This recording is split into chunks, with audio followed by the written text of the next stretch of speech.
দিয়ে আওয়ামী লীগ ফিরে আসবে।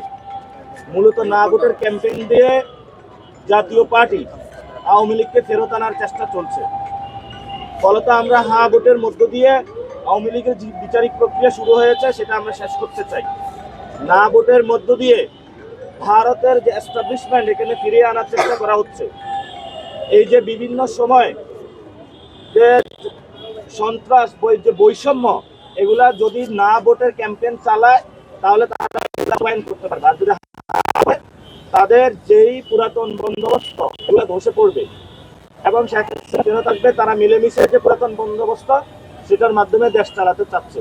এজন্য আমরা বলবো যে যদি ওসমান হাদির বিচার করতে হয়, যদি মুসাব্বিরের বিচার করতে হয়, যদি সাম্য হত্যাকাণ্ডের বিচার করতে হয়, যদি খালেদা জিয়া যেভাবে ওনার উপর অত্যাচার চালানো হয়েছিল এটা যদি বন্ধ করতে হয়, যদি বিএনপি জামায়াতের নেতা কর্মীদের উপর অত্যাচার বন্ধ করতে হয়, যদি আমাদের দ্রব্য মূল্যের দাম কমাতে হয়, যদি বাংলাদেশটাকে শিক্ষা ব্যবস্থা স্বাস্থ্য ব্যবস্থা ঠিক করতে হয়, তাহলে হ্যাঁ ভোট প্রয়োজন।